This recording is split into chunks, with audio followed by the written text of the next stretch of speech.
heard the word of God, it changed my life. I was trying to find my way in broad daylight. I was walking in the dark so I could get right. I didn't want to give up, so I had to fight. When I heard the word of God, it changed my life. I was only 17 when I joined the gang, and the nigga put me down, got killed the same day. I was in high school doing all the wrong thing. The day I went to jail, the day my life changed. Wanted some bad money, I got in the dope game. Made the wrong turn, going the wrong way, down the wrong road, hanging out with the foe, scrapped with a fofo. Damn, I didn't know. Damn, mate, I was blind, my mind was in the zone. Twisted in my affliction, didn't know which way to go, which way was up. So I went down, no one to talk to, no one around. Damn. Hey, man, I thank the Most High, man, for placing me on the outside, so now I'm able to look on the inside, man, to really see what's going on. You know what I'm saying? Hey, man, I thank the Lord for choosing me, man, out of all people, I was trying to, you know what I'm saying? In broad daylight, I was walking in the dark, so I this real, though. I didn't want to give up, so I had to fight. Hey, Shalom, Israel. Most High in Christ blessed. This is Officer Gabriel from IUIC Dallas, and you are tuned in to Mid-Morning Medicine. So the title of today's lesson is going to be Poverty and Pain. Poverty and Pain. But before we start, I'm going to open up with a quick video. Khalil, do me a favor. Put up that video I sent you of Japan. Is this it? I believe it's by the Daily Mail. Let me see. Yeah, blow that up. Go ahead.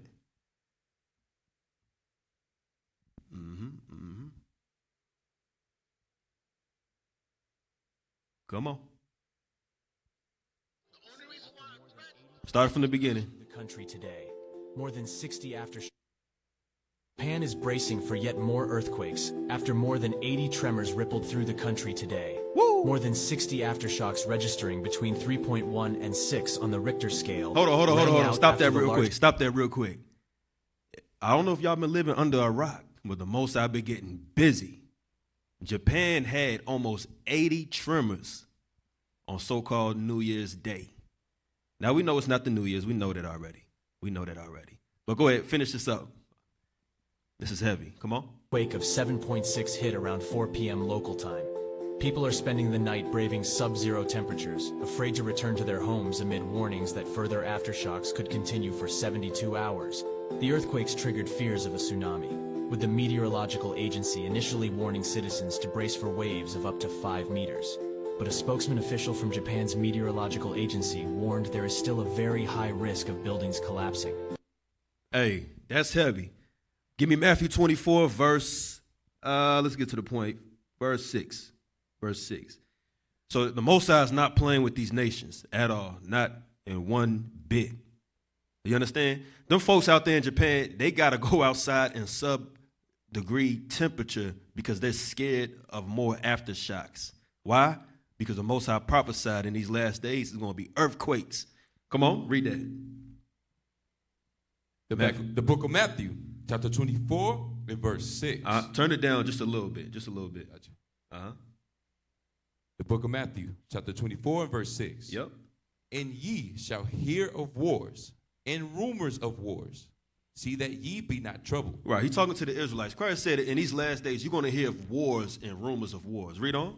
For all these things must come to pass. Verse 7. For nation shall rise against nation, and kingdom against kingdom. And there shall be famines and pestilences and earthquakes. And what? And earthquakes. And what? And earthquakes. Do y'all know Japan is the most earthquake-prone country in existence right now? That's what they said. I don't know if it's true or not. It's the most earthquake-prone country. Come on. In diverse places. Including Japan. Jump to 2 Ezra chapter 9, verse 1.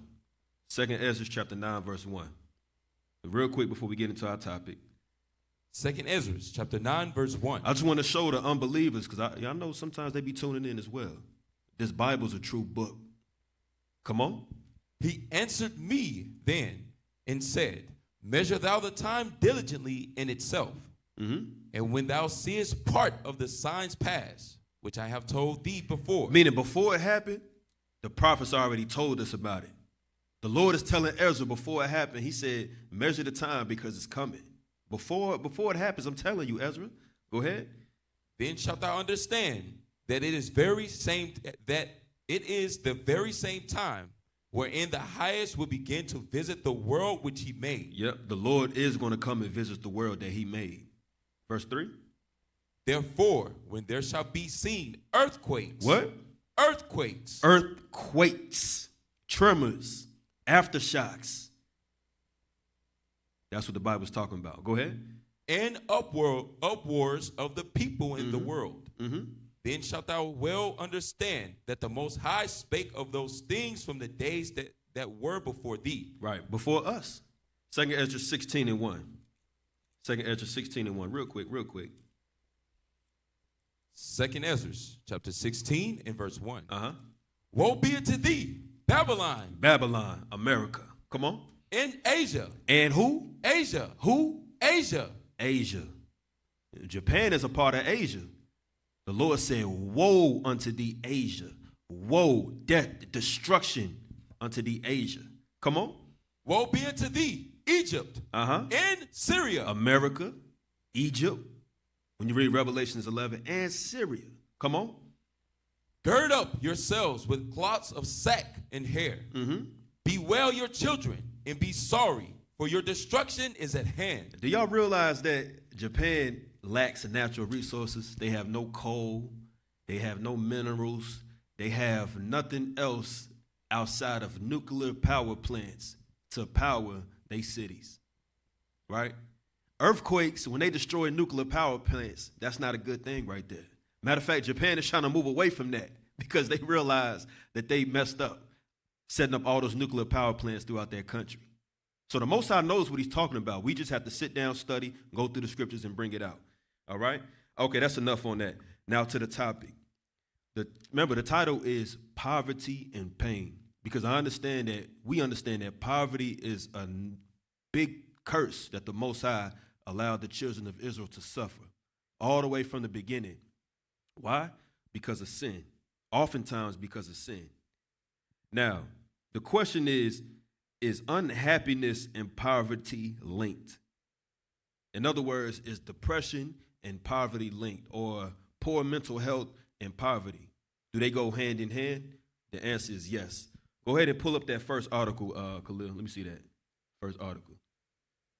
What's it titled?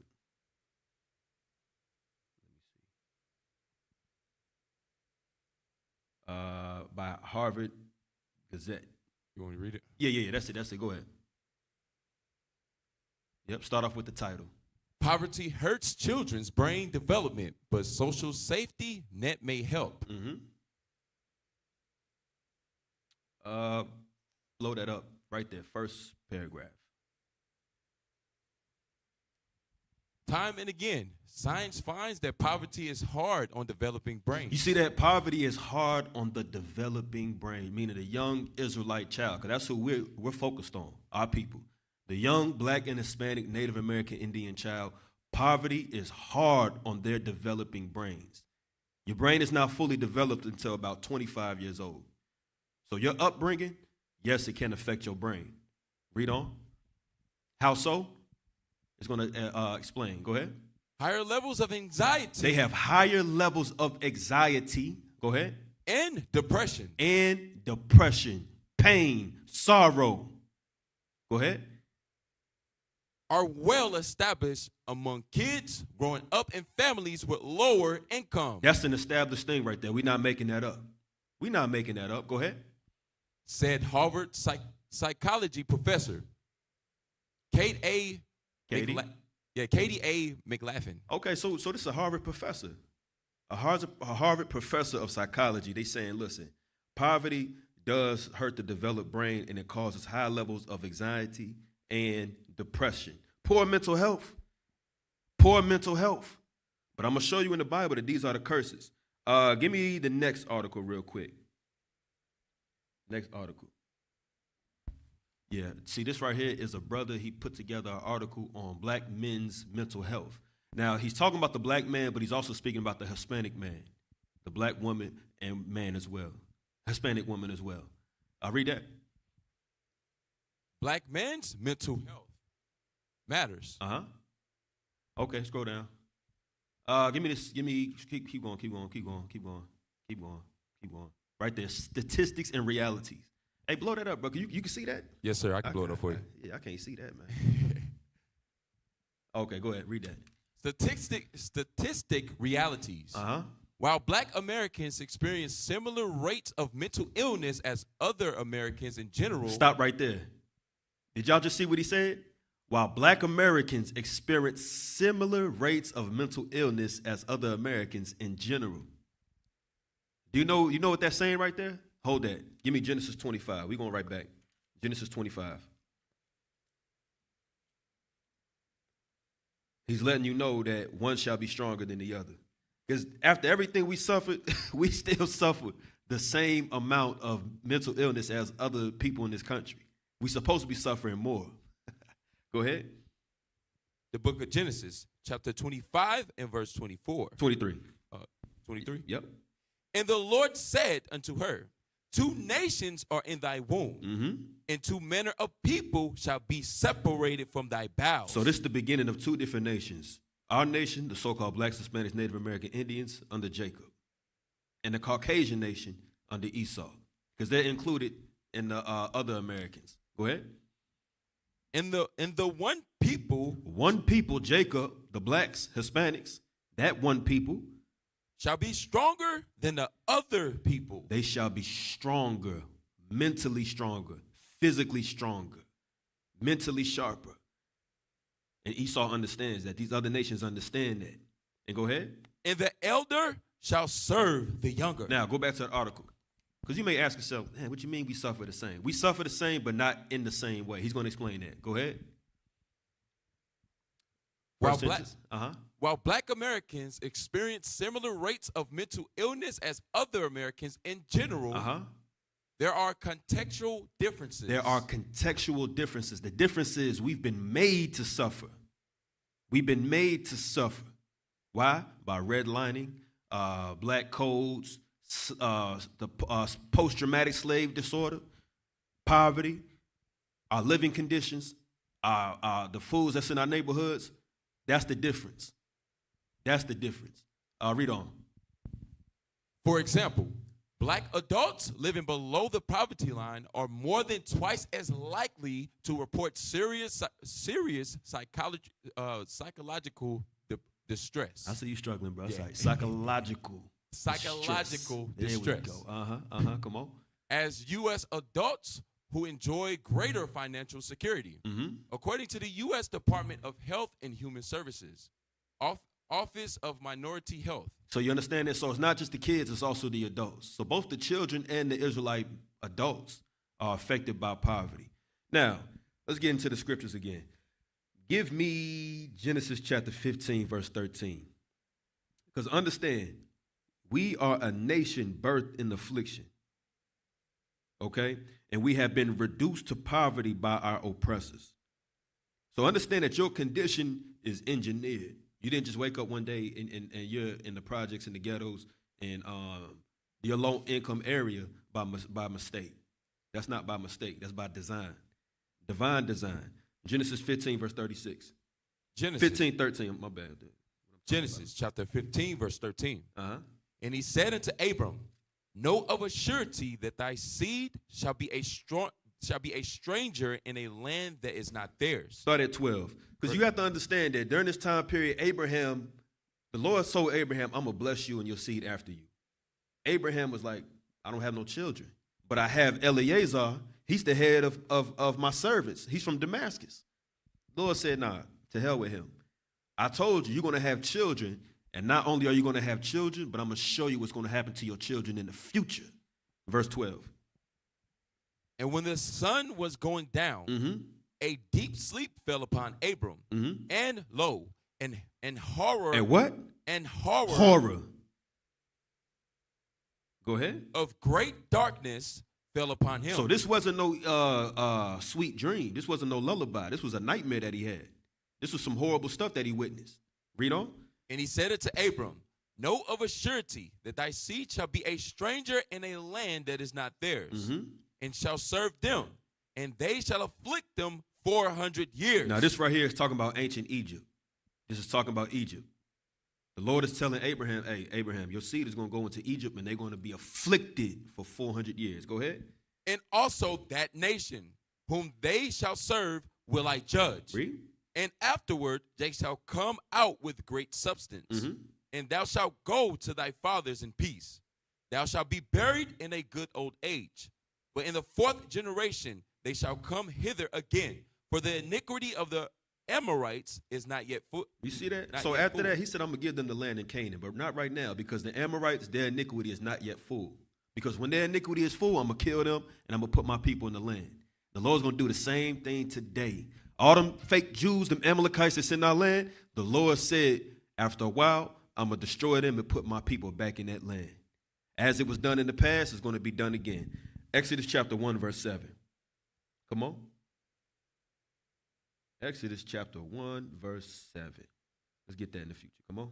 Exodus chapter 1, verse 7. And the children of Israel were fruitful and increased abundantly and multiplied and waxed exceedingly mighty. And the land was filled Man, with that's how you know it ain't those Amalekites over there, man. How are they fruitful? Their birth rate numbers are going down. But one thing about us, blacks and Hispanics, so-called blacks and Hispanics, our children, we're going to always have children. We're going to always have nieces. We're going to always have nephews. We're going to always have cousins. We're going to always have uncles and grandparents.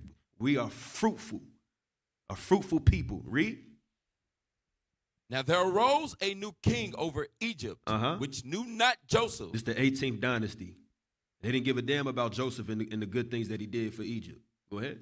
And he said unto his people, behold, the people of the children of Israel are more and mightier than we.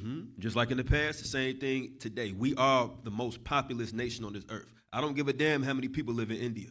I don't care how many people live in China. 1.6 billion people in India, or whatever it is. You can't number the children of Israel. We're everywhere. Go ahead.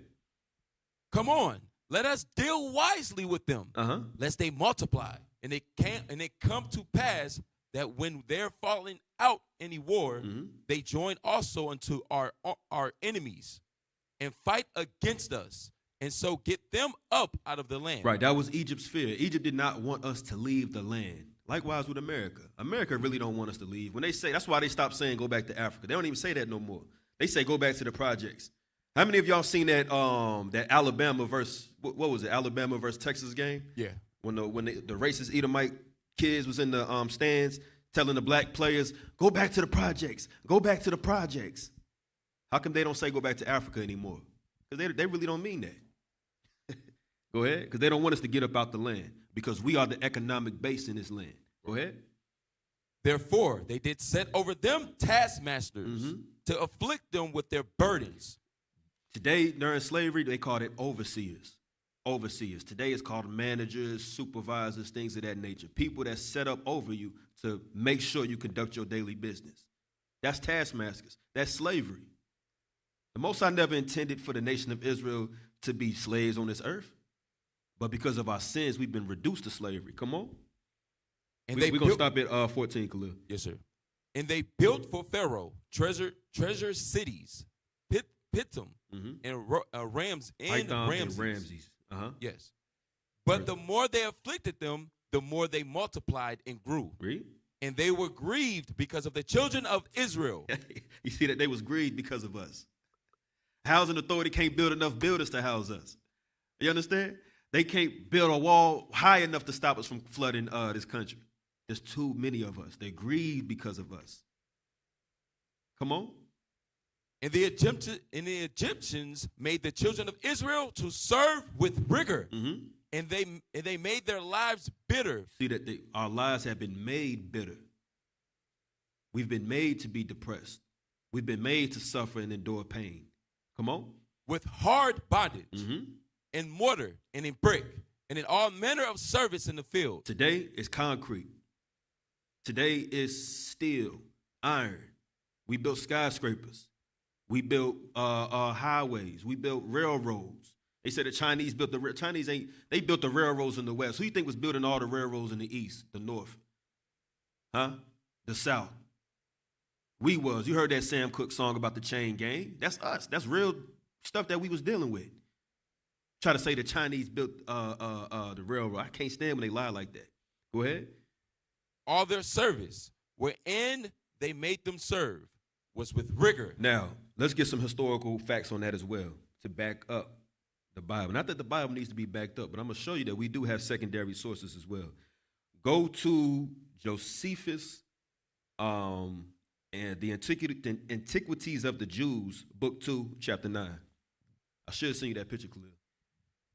Make it easy for you. Yes, sir. Uh-huh.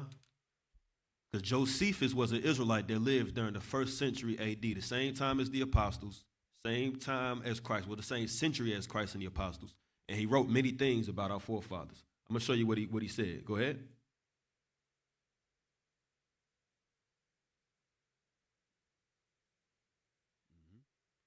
That's it. Yep, chapter 9. Read that for him. Yes, sir. You got it? All right. Come on.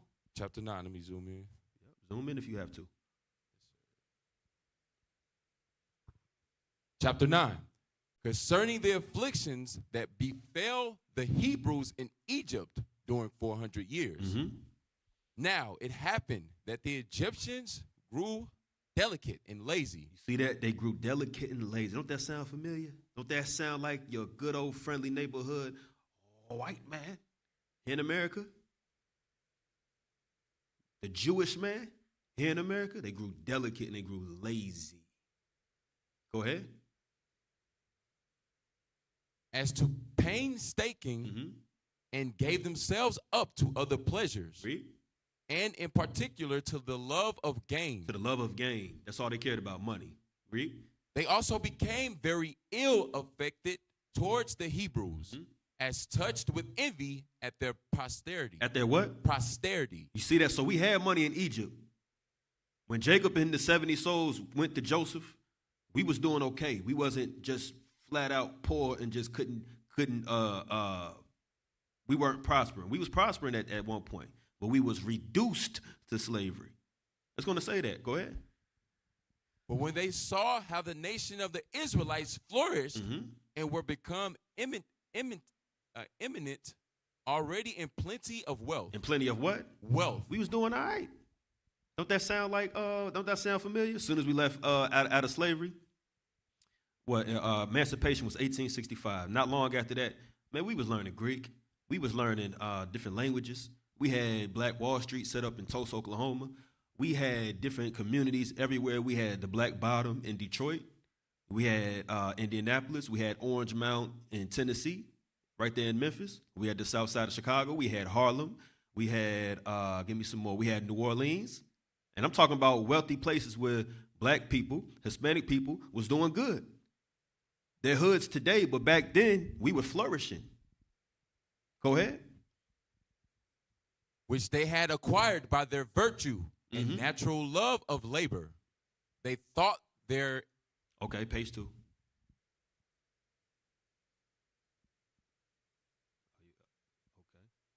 Yep. You got it?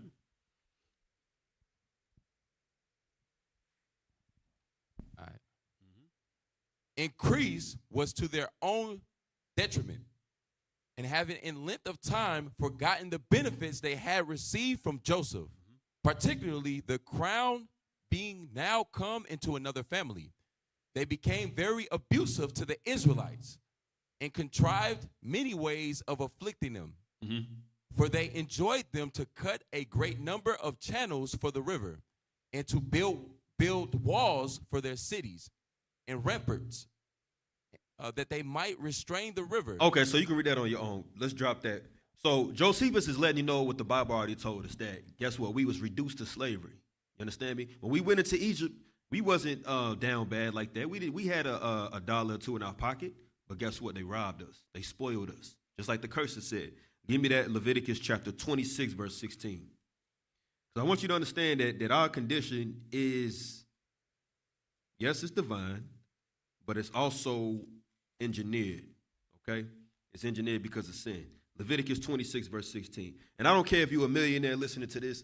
I don't care if you are a multi-millionaire listening to this. Guess what?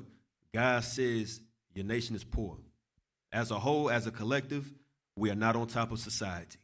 All right, so we have to stop thinking like individuals. Okay? Read. Leviticus 26, verse 16. Mm-hmm. I also will do this unto you. Start at 14. But if ye will not hearken unto me, and will not do all these commandments, and if ye shall despise my statutes. I ain't finna do that. I know you said thou shalt not commit adultery, but man, she look good. Man, he's so handsome for you women. I know the Lord's law says thou shalt not hate thy brother in thy heart, but I don't like him. I don't like her. She always want to correct me. Everything she say is right. We've always been like that. A grimy nation. Despise the Most High statute. So what he said? Go ahead.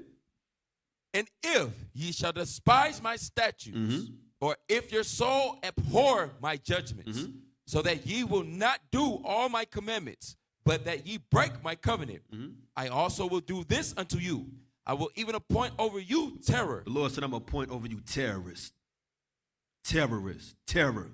A terrible nation is going to be appointed over you. Read. Consumption. Consumption. Long diseases, terrible diseases of inflammation. Go ahead. And the burning ague that shall consume the eyes. Read. And cause sorrow of heart. And cause what? Sorrow of heart. Cause pain, sorrow of heart. Read. And ye shall sow your seed in vain, for your enemies shall eat it. You see that? Yeah, we had land back then. Guess what? When you sow your seed, you need to reap the benefits of your seed. Let's say you have an orchard or a vineyard or just a field of cash crops. You need that field to produce your cash crops so you can go and sell and make a living. But if your seed is not, if your enemies are eating your field, your seed, guess what? You're being reduced to poverty. Jump to verse 20. And your strength shall be spent in vain, for your land shall not yield her increase, neither shall the trees of the land yield their fruits. You see that? So the Lord said, I'm going to place two things on you. It's more, but I'm focusing on two different things that cause poverty. The Lord said, I'm going to raise up a nation. They're going to spoil you. They're going to eat what's yours, causing you to be reduced to nothing. Likewise, I'm going to make sure the land does not yield your increase. I'm not going to give you rain in due season. I'm going to cause droughts, all that. Most I said I'm going to destroy you using another nation, and I'm going to use the earth to destroy you. Now, Deuteronomy 28, verse 24. Deuteronomy 28, verse 24. The Lord shall make the rain of thy land powder and dust. Now you know why the land of Israel looks like that. The whole land of Israel is arid, dry, dusty. Why? Because it started like that when we was there. The Lord said, I'm going to make your rain powder and dust. Come on. From heaven shall it come down upon thee. Read. Until thou be destroyed. Until thou be destroyed. Because after a while, you're going to have to migrate somewhere else. You can't stay there no more. Why? Because you have to eat to live. Jump to verse 29. And thou shalt grope at noonday, as the blind gropeth in darkness. Read. And thou shalt not prosper in thy ways. And thou shalt be only oppressed and spoiled evermore. See that? You're only oppressed and spoiled evermore.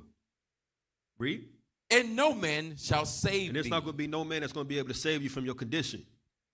You understand? The Most High said, I'm going to raise up a nation. They're going to spoil your labors. They're going to tax you with heavy taxes, burdens, that you're not going to be able to survive and provide for your family efficiently, to the point where you're going to have to live in subsidized housing.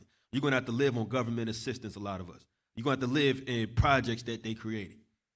You're going to have to leave your lands and run to cities for succor. Jump to verse 33. I'm getting somewhere with this. Go ahead. The fruit of thy land and all thy labors shall a nation which thou knowest not eat up, and thou shalt be only oppressed and crushed always. Meaning you're not going to reach your full potential. You're not going to reach your full potential. Your land is not going to reach its full potential. Causing what? Verse 44. He shall lend to thee, and thou shalt not lend to him. You see how the Lord is letting you know that you keep playing with me, I'm going to reduce you to nothing. To the point where you got to go to your enemies. He's going to lend to you. You're not going to lend to him. Josephus let you know we was a wealthy nation. The Bible lets you know that we was a wealthy nation. We know that we were a wealthy nation, but the Lord said, I'm going to place curses on you that's going to cause poverty. Read. He shall be the head. He shall be the head. Go ahead. And thou shalt be the tail. And you're going to be at the bottom. So now, understand, if our land won't properly yield and our enemies rob us, it would affect our economy. Yes, brothers and sisters, we used to have an economy. Exodus 23, verse 14. Exodus chapter 23, verse 14. We'll try to speed this up. Exodus 23, verse 14. 3 times thou shalt keep a feast unto me in the year. Thou shalt keep the feast of unleavened bread. Thou shalt eat unleavened bread 7 days, as I commanded thee. In the time appointed of the month of Bil. That's our first month, right before, in between March and April. It ain't January 1st, and damn is in the Bible. I'm not cursing. So January 1st is not the new year. Abib, during the time of Passover, is the new year. Right. Go ahead. For in it thou camest out from Egypt, and none shall appear before me empty. Well, what? And none shall appear before me empty. That was the law of God. He said, when you get to the place, it's going to let you know it's Jerusalem. He said, you can't go there empty-handed. But wait, we have a problem now. The Lord said, if you sin against me, I'm going to cause your enemies to eat up your increase, and also I'm going to cause the land to not yield its increase. So now when you come to Jerusalem, what you have to spend, that's going to affect the city, the economy of our nation. Read on. In the feast of harvest, the first fruits of thy labors, which thou hast sown in the field, and in the feast of ingathering, which is in the end of the year, when thou hast gathered in thy labors out of the field. Read. 3 times in the year 3 times in the year all thy males shall appear before the Lord God. Right. Passover, tabernacles, and the feast of first fruits. The feast of Passover, feast of first fruits, and the feast of tabernacles. Let me say that in order. I'm going to say it again. Write it down for you new brothers and sisters. The Passover, we're supposed to go to Jerusalem. All males have to appear to Jerusalem, and you can't appear empty-handed. The Feast of First Fruits, that's the Pentecost. You read about that in Acts 2. You have to go to Jerusalem with your increase. And the Feast of Tabernacles. Those are the 3 major feasts in the Bible. Now, jump to Deuteronomy chapter 14, verse 22. For the good old pastors. Deuteronomy. Sow a seed, brother. Ha, ha, ha. Swallowing. It's what that man say? Come on, man. They over here playing games. They don't know the Bible. Deuteronomy chapter 14, verse 22. Deuteronomy 14, verse 22. Brother up there talking about a swallowing. Now let's get into the Bible. Let's see what the Bible say. Read. Thou shalt truly tithe all the increase of thy seed. Thou shalt truly tithe all the increase of thy seed. But if your enemy's eating your increase, if the land is not yielded its increase, how are you going to tithe? That means there's going to be suffering in the nation of Israel. That's thus saith the Lord. Go ahead. That the field bringeth forth year by year. Read. And thou shalt eat before the Lord thy God in the place which he shall choose to place his name there. Later on, we understand that that's Jerusalem. No, it's not New York City. No, it's not Dallas. No, it's not Los Angeles. No, it ain't London. It's Jerusalem. Go ahead. The tithe of thy corn. Your corn. We had corn crops. Go ahead. Of thy wine. We had vineyards. And of thine oil. We had olive orchards.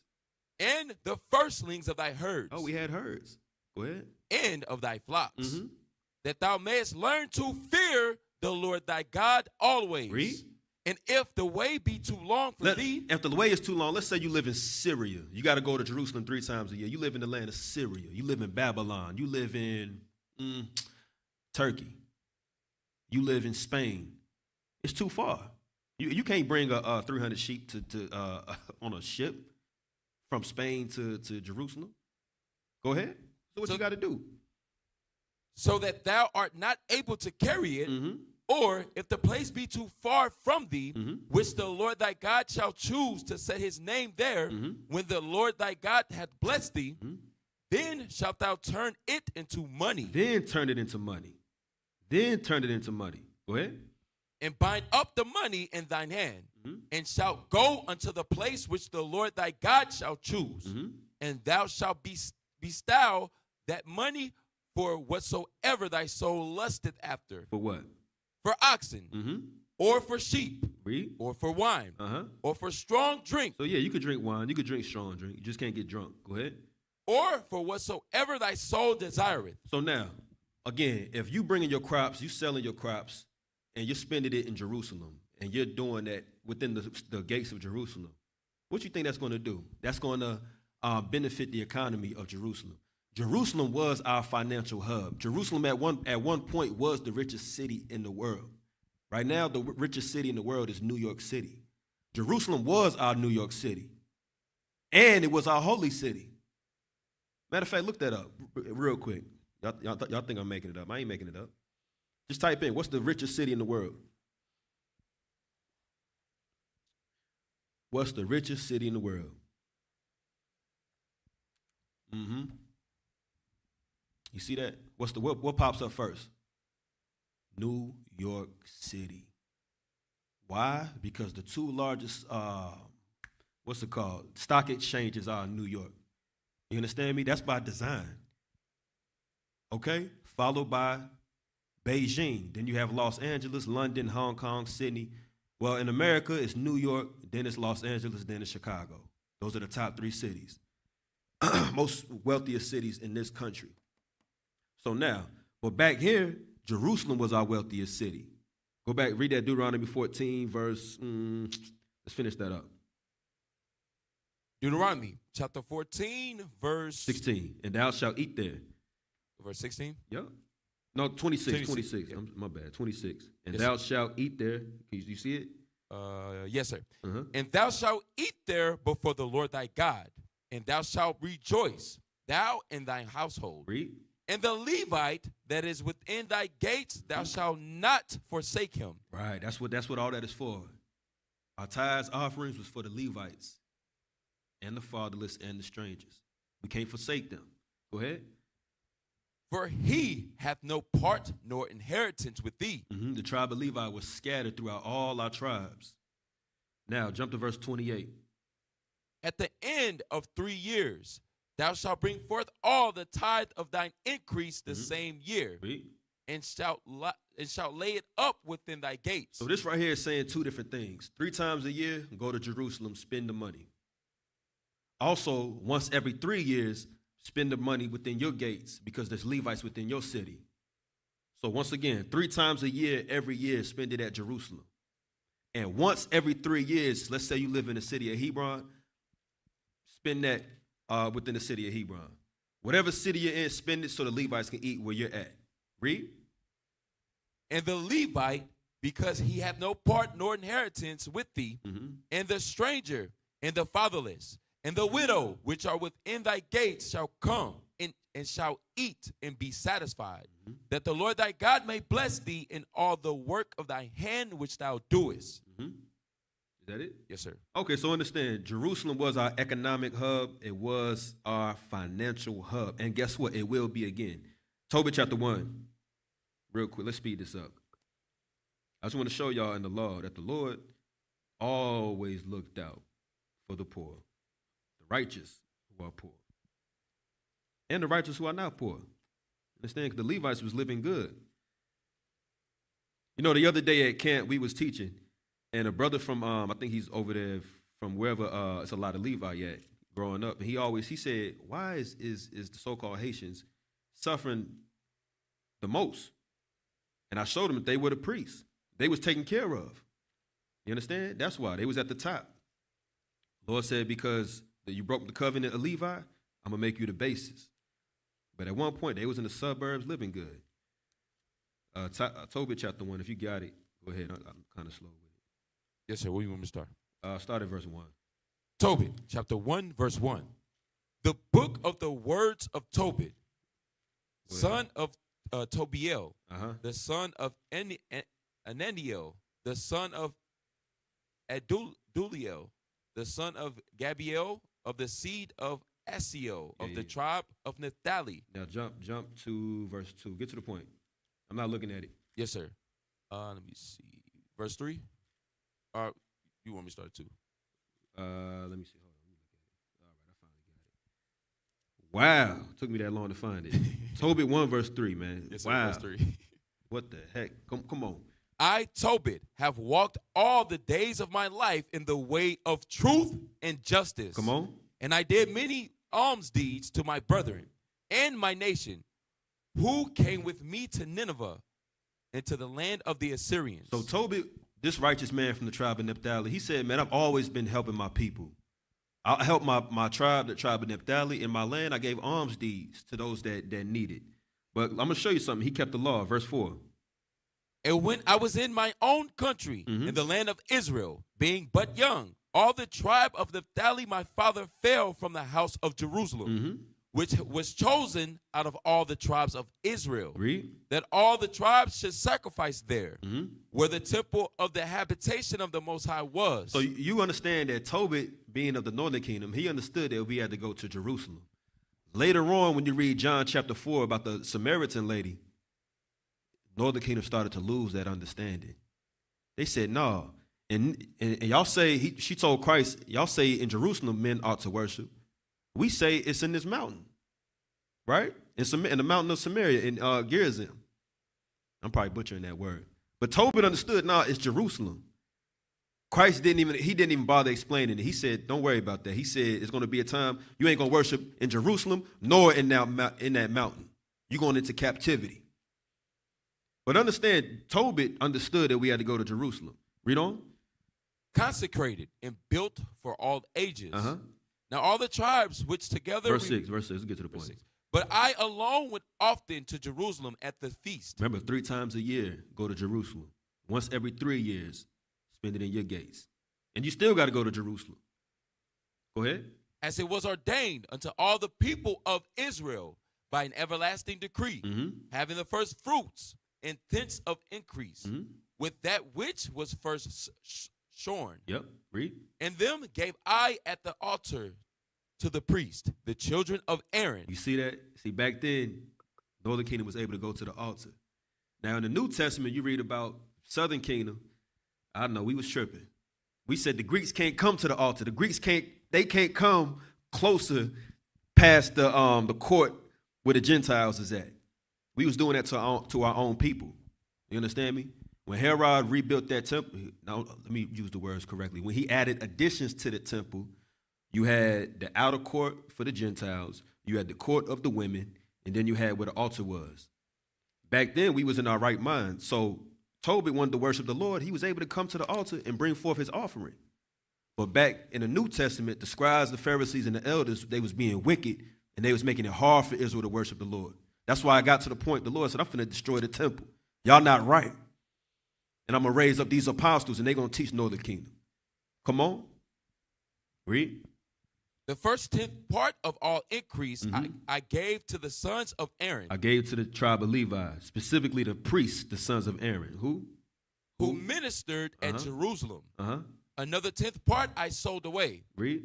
And went and spent it every year at Jerusalem. Okay, you see that he went and spent it every year at Jerusalem. It wasn't just him, it was a law letting you know that Jerusalem was the richest city in the world. And it's going to be again. Isaiah 60, verse 9, in the future. Go ahead. So I'm showing you in the law what our money was used for. And the Most High said, I'm going to bring curses on you, and I'm going to disrupt your increase. I'm going to send enemies that's going to eat your increase. And you're going to have to go to them to be lent money. I'm going to destroy you, and I'm going to make you poor as a whole, as a collective. That's the curses. Some of the curses. Read. Isaiah chapter 60, verse 9. Surely the isles shall wait for me, and the ships of Tarshish. And the ships of Tarshish. Tarshish is Spain today. Go ahead. First, to bring thy sons from far. They're going to bring their sons. This is talking about in the kingdom of heaven. After the wilderness, after the Lord purges out the rebels, guess what? From that time forward, They're going to be bringing forth our sons in these strange lands. Because the apostles, they can't go everywhere. The prophets can't teach Israel in every single country. Some countries are too hostile. Some countries are too foreign. You understand me? Some of our people are in different countries, and we don't even know that they are our people. This earth is vast. Don't let the internet fool you. This earth is vast. Go ahead. Their silver and their gold with them. And they're going to bring their silver and their gold with them. Go ahead. Unto the name of the Lord thy God, Mm-hmm. and to the Holy One of Israel, because he hath glorified thee. Read. And the sons of strangers shall build up thy walls. They're going to build up our altars, our temples, the altar, the temple, our homes, our houses. Come on. And their kings shall minister unto thee. Read. For in my wrath I smote thee. In my wrath I destroyed your increase. In my wrath I sent my enemies to spoil thee. Go ahead. But in my favor have I had mercy on thee. But in God's favor, he's going to make us wealthy, filthy rich. Read. Therefore, thy gates shall be open continually. Mm-hmm. They shall not be shut day nor night. Read. That man may bring unto thee the forces of the Gentiles. That forces translates to wealth. Read. And that their kings may be brought. Mm-hmm. For the nation and kingdom that will not serve thee shall perish. Mm-hmm. Yea, those nations shall be utterly wasted. Here's proof that it's going to be Jerusalem. Go ahead. The glory of Lebanon shall come unto thee, the fir tree, the pine tree, and the box together, to beautify the place of my sanctuary. What? To beautify the place of my sanctuary. Where is God's sanctuary at, brothers and sisters? It's in Jerusalem. All the wealth of the world is going to be brought to Jerusalem, to one city. Could you imagine that? Right now, these ships and these container ships, they go to different countries. Some go to Asia, some go to Europe, some go to North America, some go to South America, some go to Africa. All the traffic of the world is going into one place. You understand? We can't even fathom the amount of wealth we're talking about right here in this scripture. I'm going to say it again. Right now, the ships go everywhere. Primarily, yes, they come here to America. America's the richest country. But it's showing you how rich Jerusalem is going to be. They all got to come there. Wow, that's powerful. Go ahead. And I will make the place of my feet glorious. Mm-hmm. The sons also of them that afflicted thee shall come bending unto thee. Mm-hmm. And all they that despise thee shall bow themselves down at the soles of thy feet. Mm-hmm. And they shall call thee the city of the Lord. The city of the Lord. That's the city is Jerusalem. Go ahead. The Zion of the Holy One of Israel. Zechariah 14:16. We're going to have to speed this up. Zechariah chapter 14, verse 16.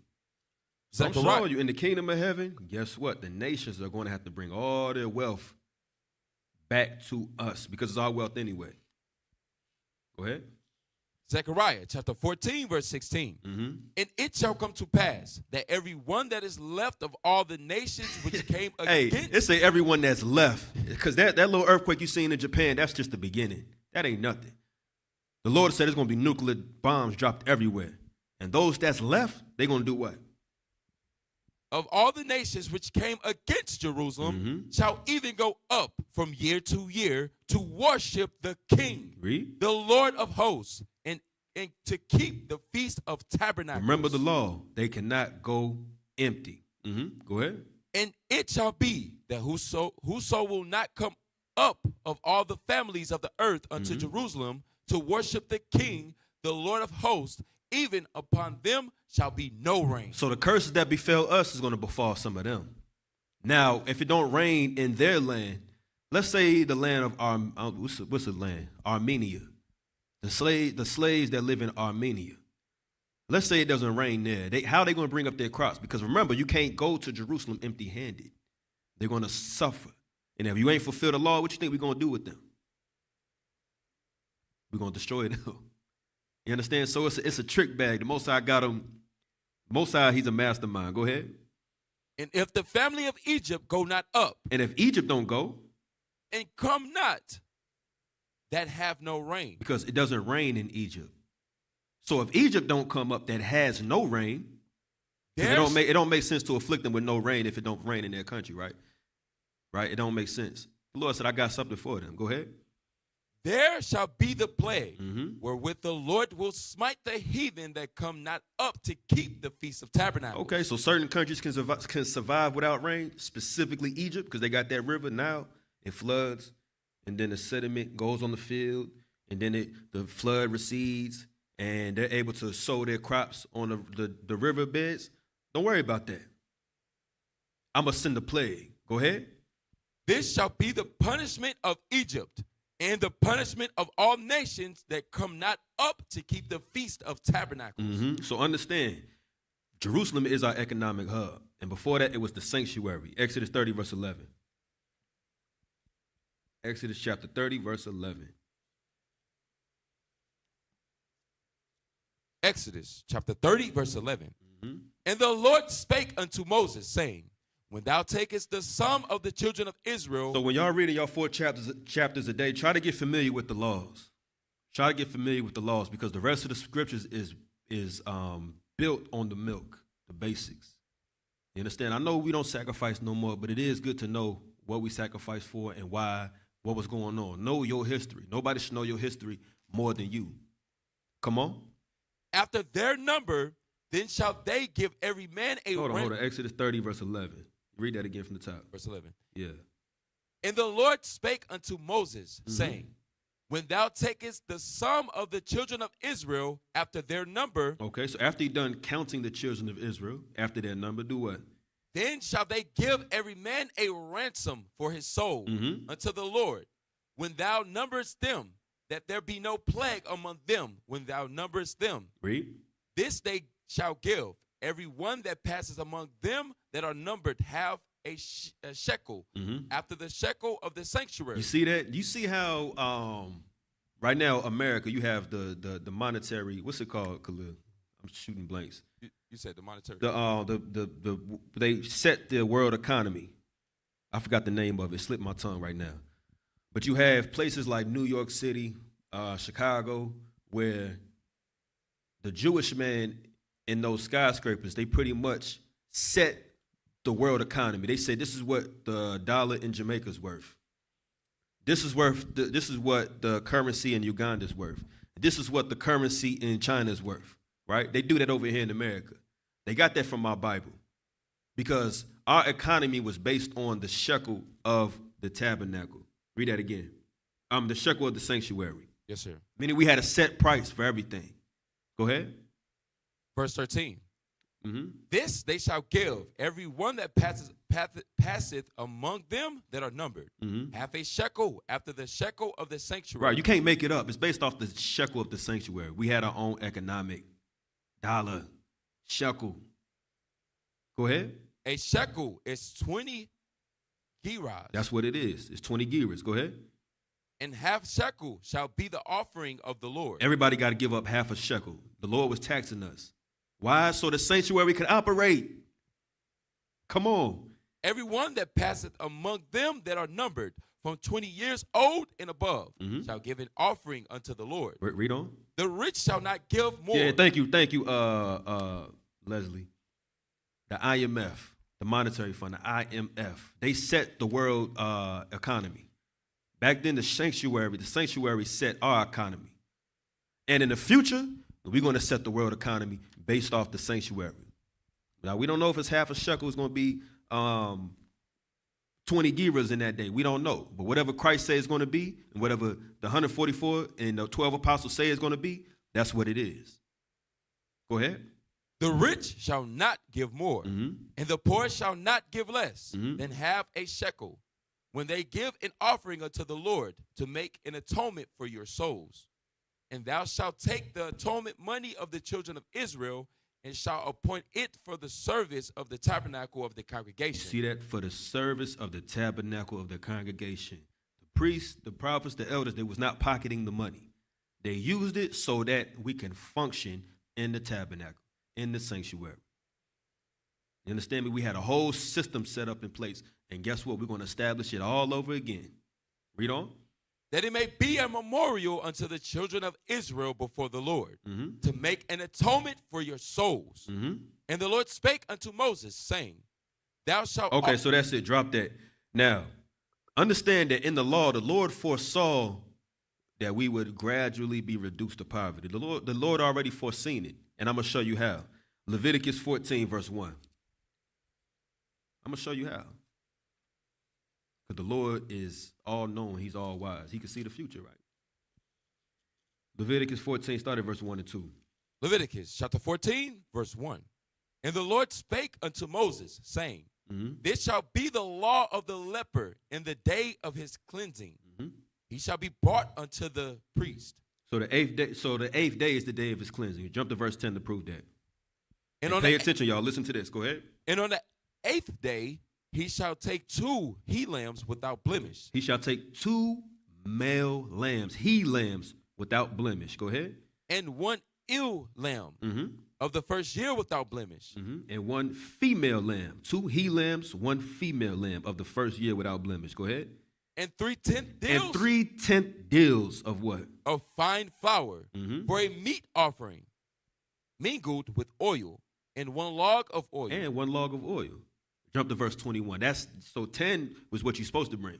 But verse 21, I'm going to show you something. The Lord considered the poor. Verse 21. And if he be poor and cannot get so much. Let's say he can't afford 2 he lambs, 1 female lamb, and 1 log of oil mingled with oil. Fine flour, 3/10 deals of fine flour mingled with oil. Verse 21. Then he shall take 1 lamb for a trespass offering. The Lord didn't say to hell with him. The Lord said, okay, all right. Just bring 1 lamb. Go ahead. To be waived, to make an atonement for him, and 1/10 deal of fine flour. Stop at 23. Mingled with oil for a meat offering, and a log of oil, and 2 turtle doves, or 2 young pigeons, such as he is able to get. And the one shall be a sin offering, and the other a burnt offering. And he shall bring them on the 8th day for his cleansing unto the priest, unto the door of the tabernacle of the congregation before the Lord. You see that the Lord is so merciful. He loves his people so much. He said, all right, if they can't fulfill that in verse 10, have them bring one lamb, 2 turtle doves, 1/10 of fine flour mingled with oil, and let them bring that for the sacrifice. The Lord is merciful. Psalms 41, verse 1. And that's just one example, you know. If we had longer, I'll show you a whole lot more, but we got to speed it up.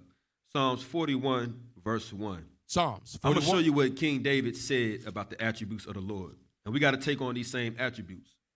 Come on. Psalms 41, verse 1. Blessed is he that considereth the poor. You see that the Lord didn't have to make amendments in the law for that poor leopard, but the Lord said, I'm going to consider the poor. How much more so us? We got to consider that, guess what? The Lord put curses on our people. Come on. The Lord will deliver him in time of trouble. And the Lord said, I don't care how poor he is, she is, I'm going to deliver them in a time of trouble. You keep my commandments to the best of your ability, I'm going to deliver you.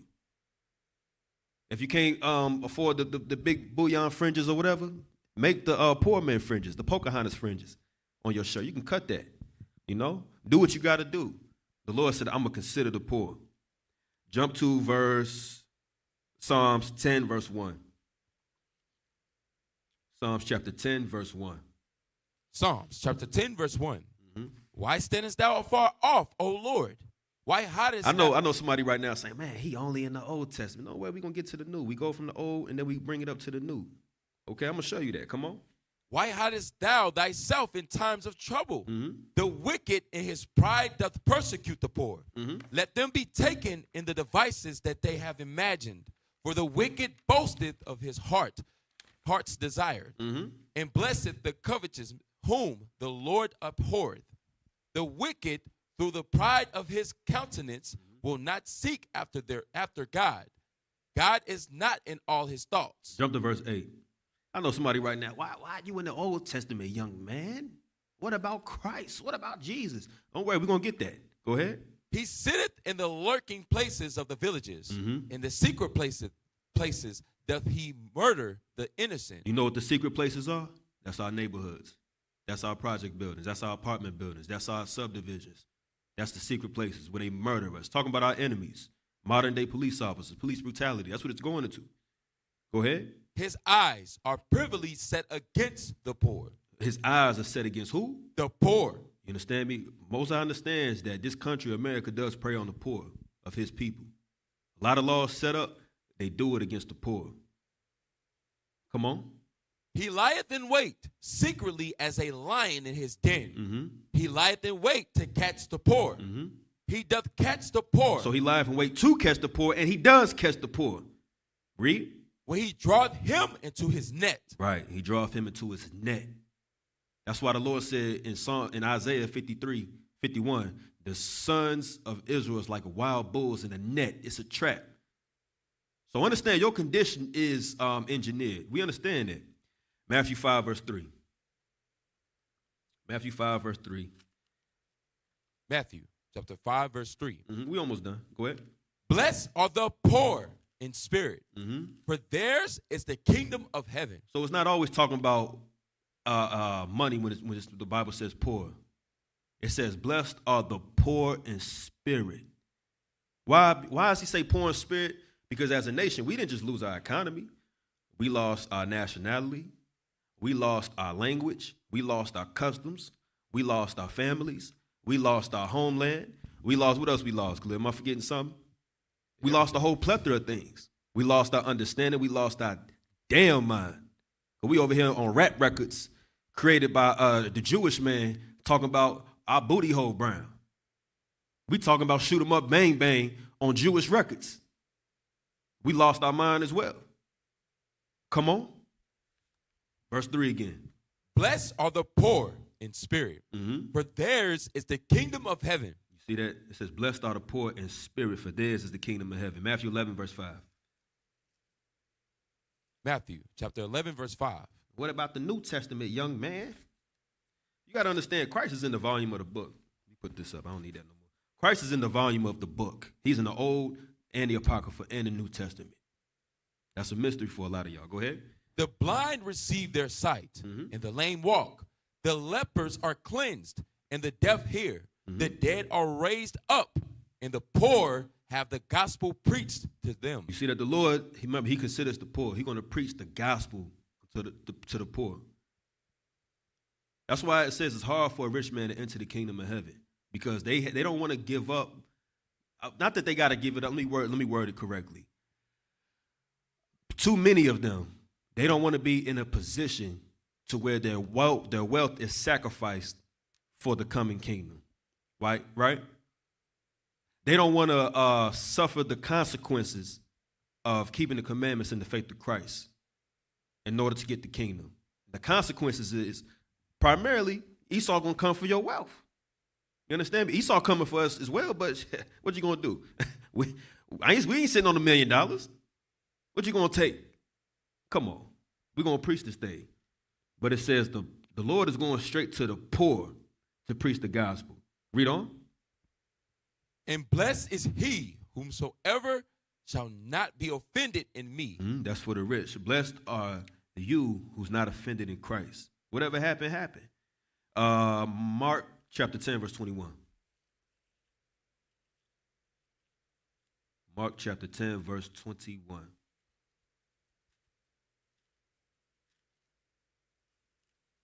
You got it?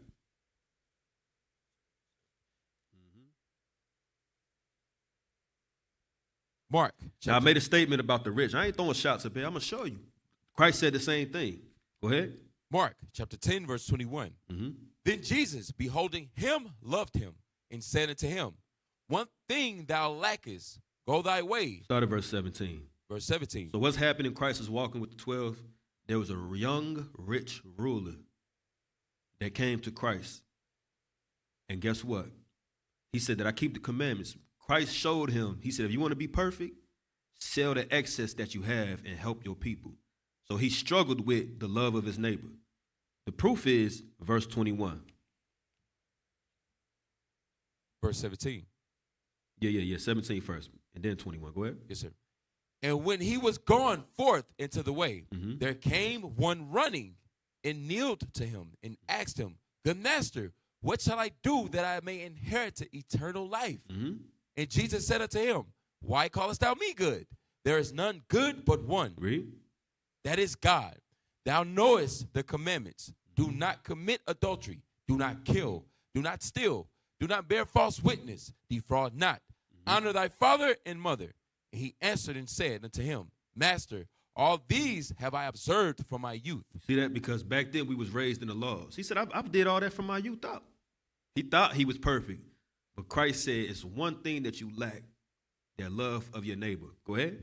Then Jesus, beholding him, loved him, and said unto him, One thing thou lackest. Yeah, you're right, but you lack one thing. Go ahead. Go thy way. Sell whatsoever thou hast. That don't mean sell everything you have. Sell the excess that thou hast. Go ahead. And give to the poor. And give that excess.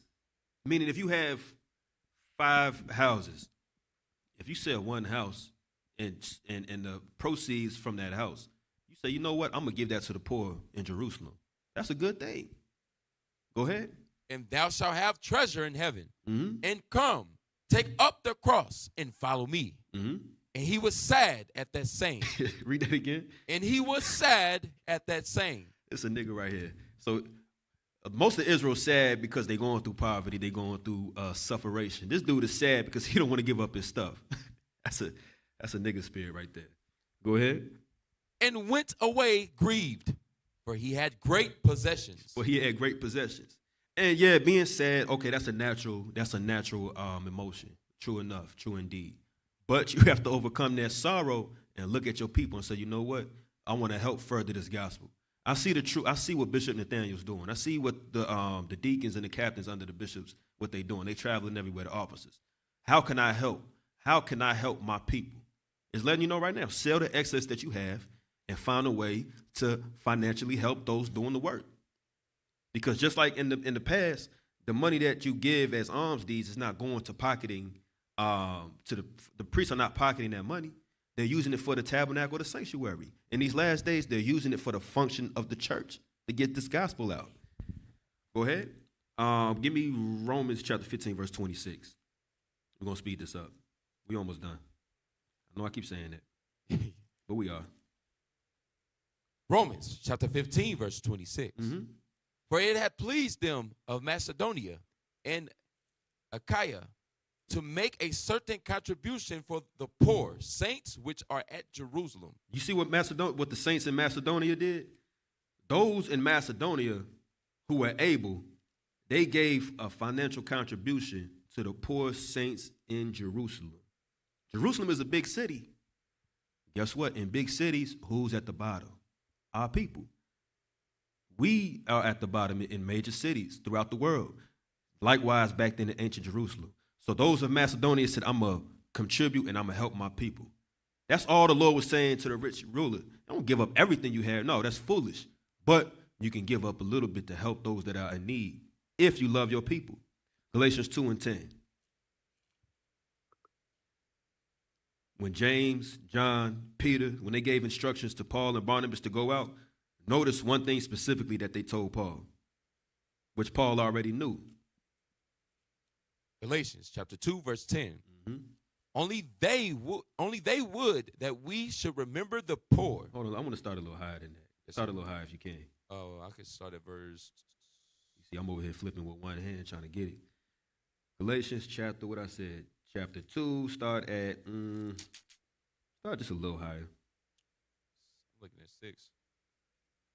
Start at 9. Verse 9. And when James, Cephas, and John, who seemed to be pillars. So that's James, Peter is Cephas, and John the Revelator. As we later on to be John the Revelator. Who what? Perceived the grace. Who seemed to be pillars. These were the top 3 men. These were the top 3 men of the church. Go ahead. Perceived the grace that was given unto me. After a while, Paul was redeeming himself. Paul was saying, okay, James the elder saw Paul, but said, okay, he's coming up. After a while, they started to regard him as an equal, as another apostle. We can trust this man. He's trustworthy. That's how it's supposed to be in the church. You're supposed to come in, repent of your sins, do the work, don't ask for nothing. The Lord is going to show the leaders who you really are in the spirit. This brother right here is faithful. He's rising up the ranks. His spirit is right. Let's go ahead and send him forth. Let's set him over more responsibilities. That's what happened with Paul. Go ahead. They gave to me and Barnabas the right hands of fellowship.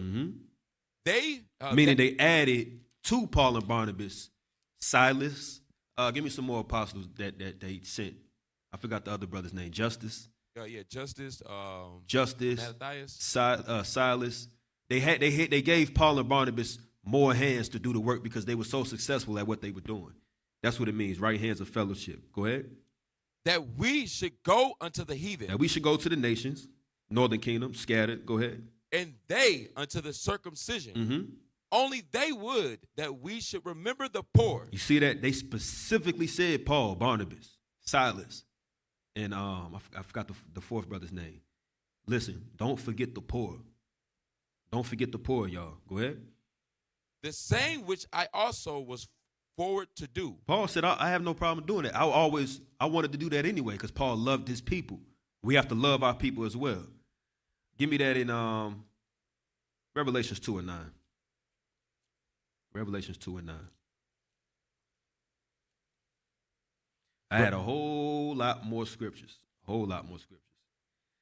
Now, if you the type of spirit that is manipulative, you're not sincere, you're trying to mooch off brothers and sisters, this class is not about you.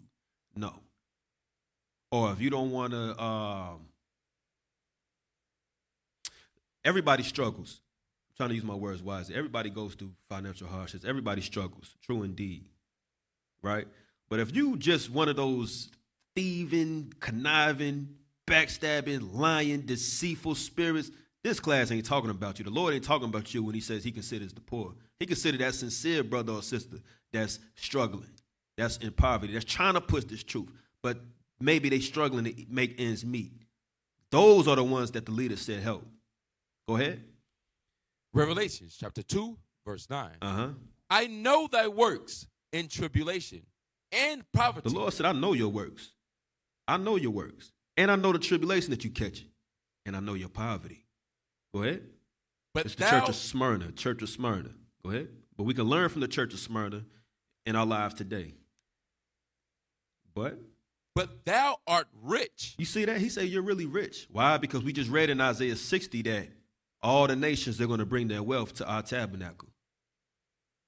We just read that all nations got to come up and serve us during the Feast of Tabernacles. We're really rich. Come on.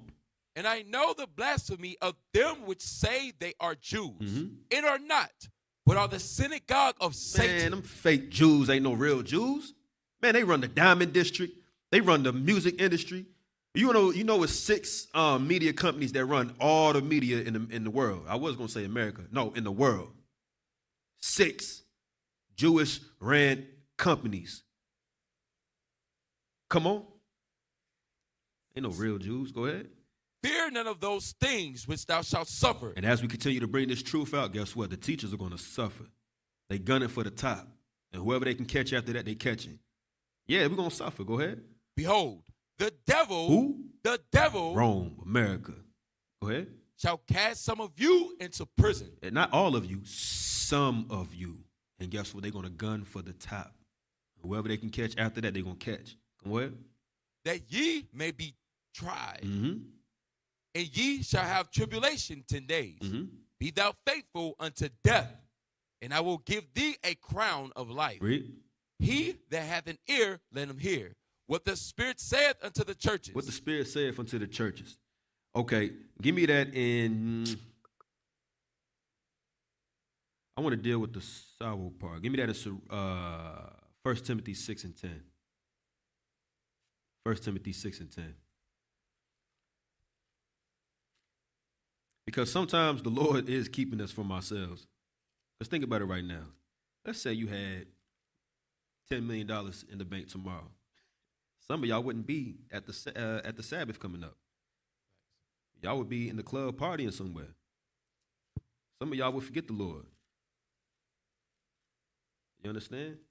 Because think about all the temptation that comes with all that fast monetary gain. Is it really worth it? No, not really. I'm going to show you why. Let Paul show you why. 1 Timothy chapter 6, verse 10.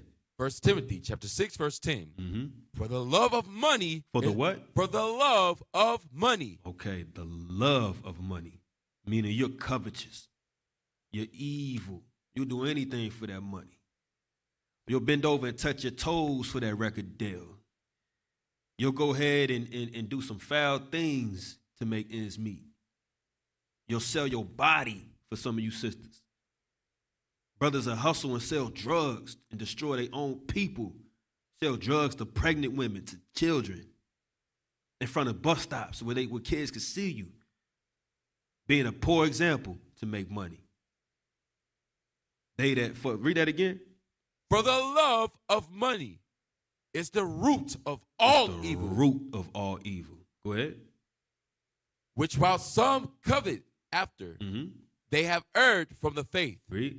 And pierced themselves through with many sorrows. You know how many brothers I know that once they got that one job, damn, they know where to be found? They was actually better off when they was struggling. They was doing the work, all that. But once they got what they wanted, pew, gone. Damn, where brother so-and-so at? As soon as they get that job, as soon as they get a check, we can't be like that, brothers and sisters. And it says that they pierced themselves through with many sorrows. Right? Because a lot of times you blow through that money, then you want to come back, you all jacked up. You understand me? Time has went on in this truth.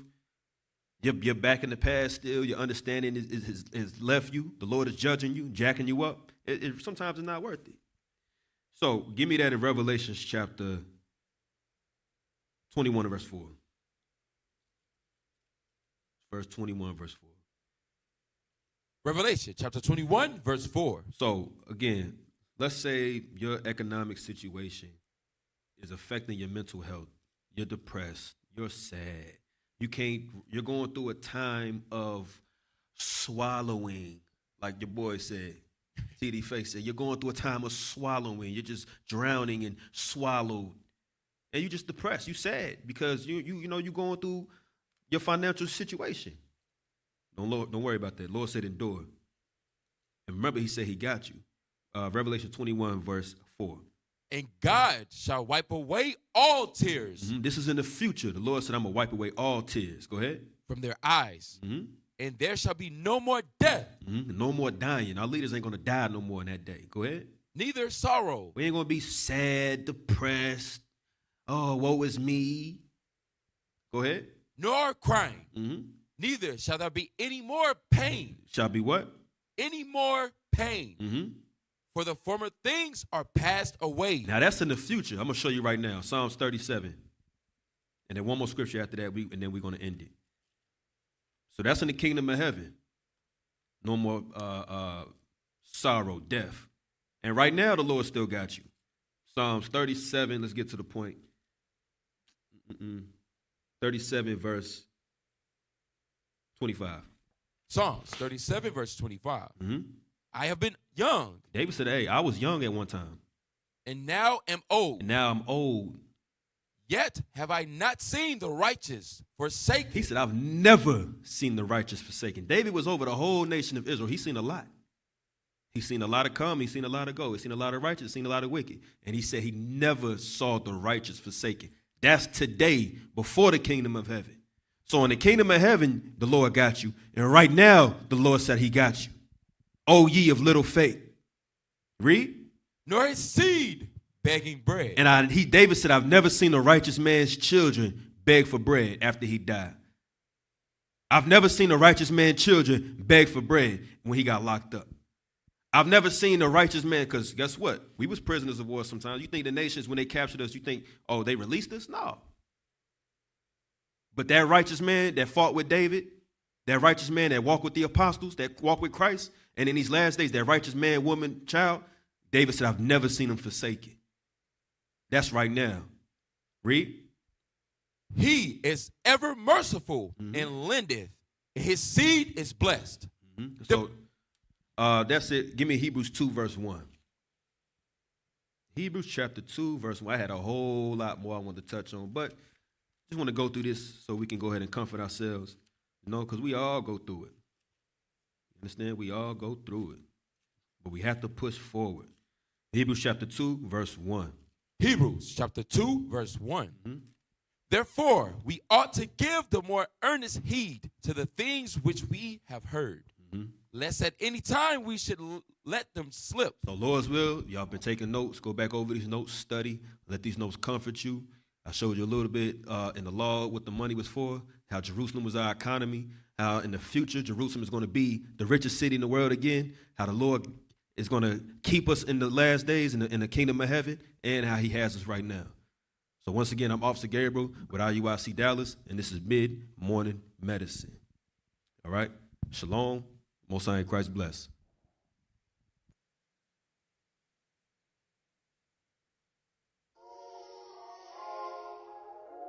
I know you don't like that. I know they don't like that.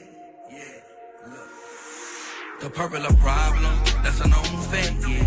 But we gon'